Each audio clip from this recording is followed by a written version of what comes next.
The woman who called my mother a maid in front of everyone who mattered, 3 weeks later, she was standing on her own doorstep, begging for the one thing only my mother could give her.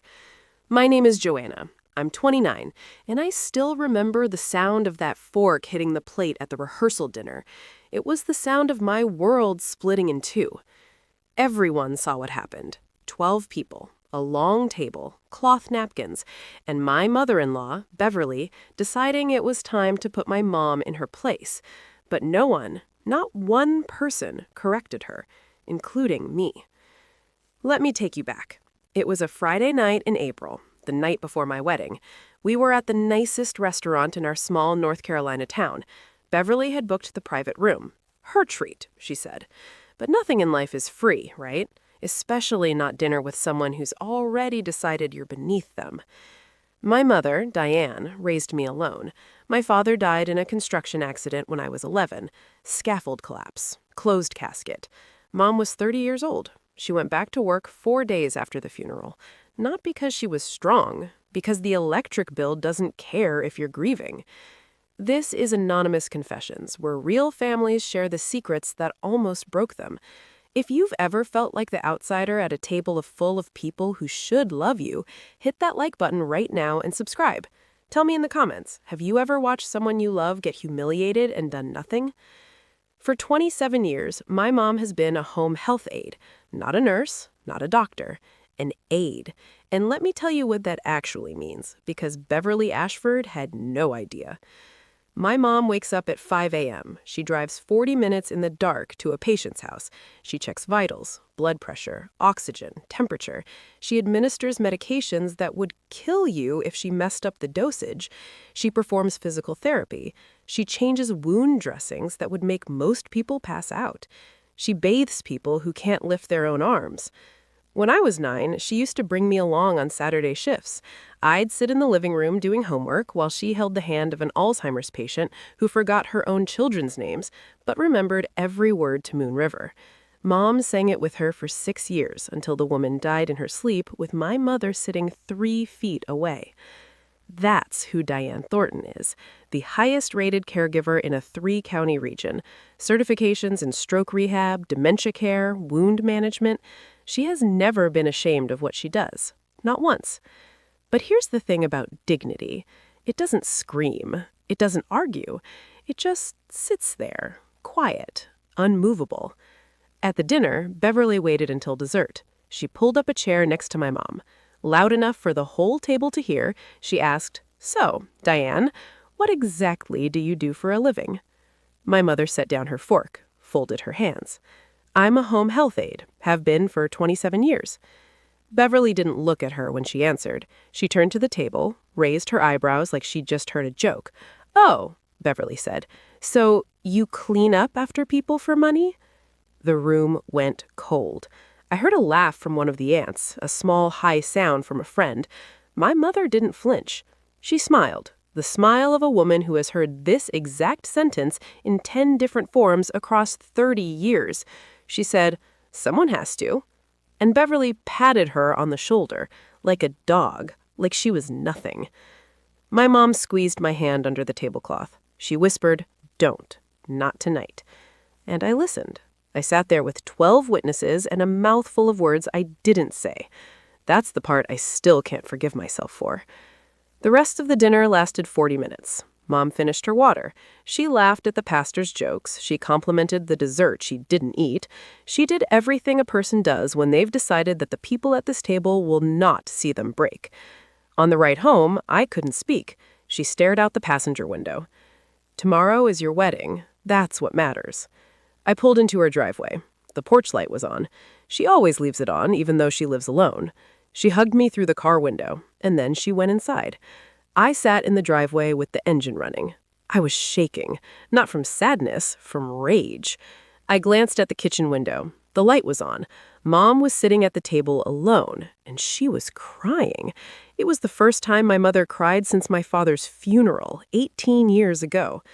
I almost went back inside. I should have gone back inside, but I didn't. I drove home and I married Marcus the next morning. Hey, I know this is heavy, but this is why we're here at Anonymous Confessions, to sit with the hard stuff. If you're still with me, drop a comment with a red heart. Tell me where you're watching from. It means the world to know I'm not telling the story into the void. The wedding was beautiful. Dogwood trees in bloom. We did a mother-daughter dance to What a Wonderful World. For 3 minutes, Beverly didn't exist. But weddings end and real life starts. Over the next few weeks, Beverly made it clear my mother wasn't welcome. A 4th of July barbecue, 40 people in the backyard. My mother's name wasn't on the list. I confronted Beverly in her kitchen. She looked at me with that cold, dry smile and said, "The Ashfords have standards, Joanna. We've never married down." I didn't throw the plate. I wanted to, but I didn't. Then, 2 weeks later, Marcus came home from a phone call with a face like ash. His mother had ignored her blood pressure for months. The doctor said she was at high risk for a stroke. And then, it happened. A neighbor found Beverly on the kitchen floor. Couldn't speak, couldn't move her left side. The ambulance got her to the hospital just inside the 1-hour window. The window my mother had told me about. The window that saves lives. At the hospital, Marcus opened the insurance packet, the list of approved home care agencies. The first name on the list? Crestview Home Care, my mother's employer. Marcus called the scheduler. "We need a stroke specialist immediately." The scheduler paused. "We have one certified aide available in your area, Diane Thornton." Marcus asked, "Is there anyone else?" The supervisor was direct. "Mr. Ashford, Diane is our highest-rated caregiver, and she's the only one qualified within 30 miles.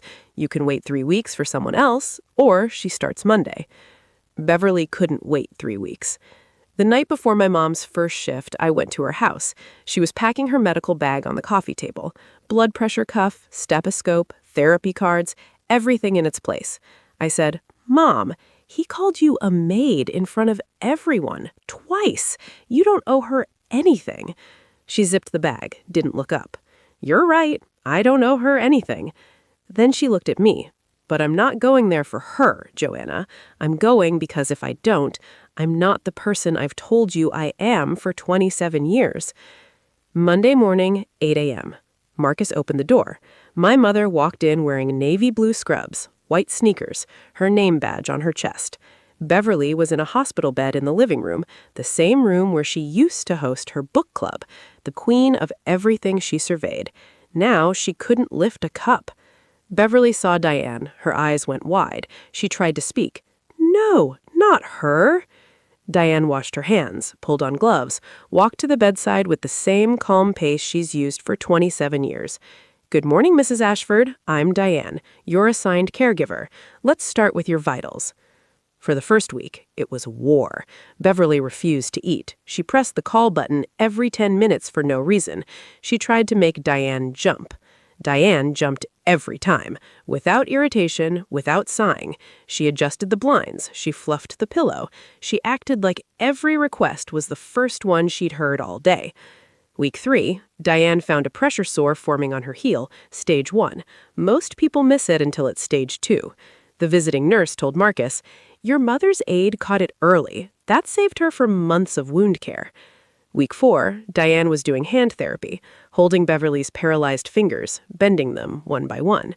Beverly looked down at their hands, the woman she had mocked, holding her with the gentleness of a saint. Beverly spoke, her best sentence since the stroke. "Thank you." Diane didn't gloat. She bent the next finger.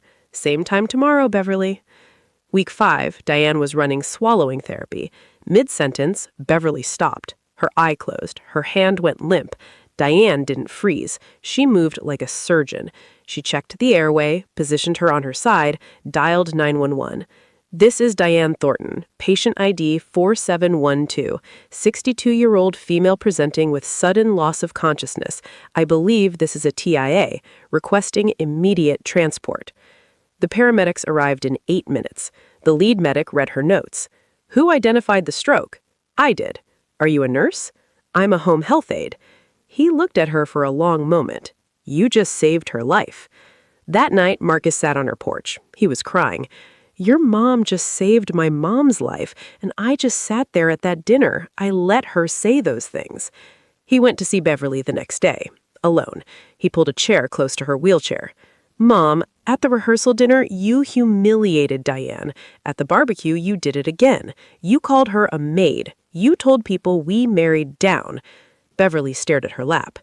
And what did Diane do? Marcus leaned forward. She showed up every morning at 8. She fed you. She bathed you. She caught a pressure sore. She taught your hand to move again. And 2 days ago, she saved your voice. This ends now. Diane is family.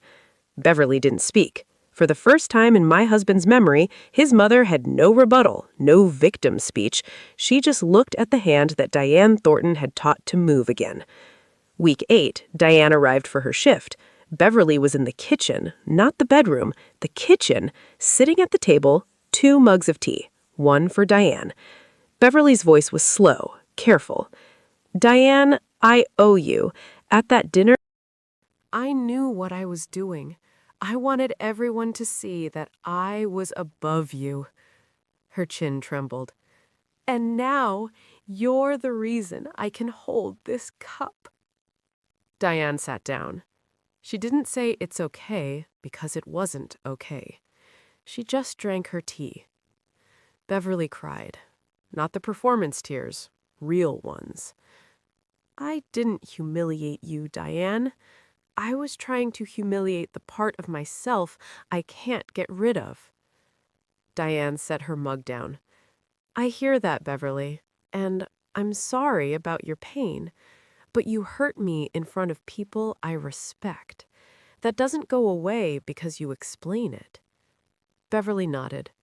I know.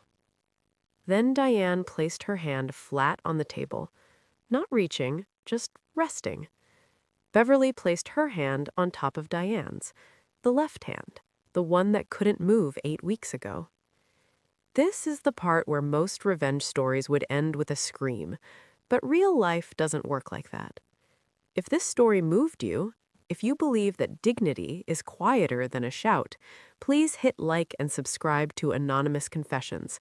And in the comments, tell me about the Diane in your life, the person who showed up when no one else would. Thanksgiving came, 7 months after the rehearsal dinner. The invitation arrived in the mail.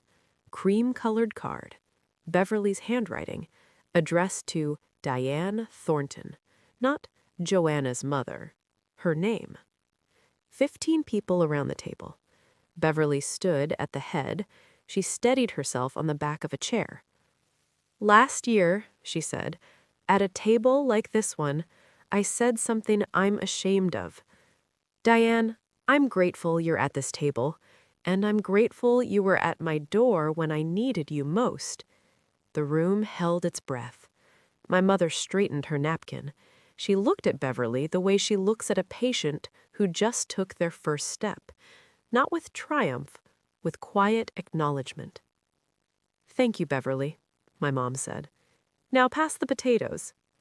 The room laughed, real laughter, the kind that fills a house from the inside out. I used to think standing up for someone meant yelling, making a scene. My mother showed me a different way. She just showed up every day.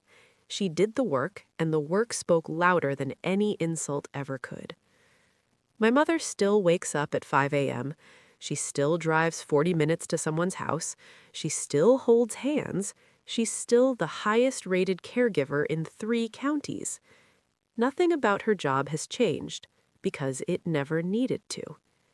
And that's the end of my mother's story. How about yours?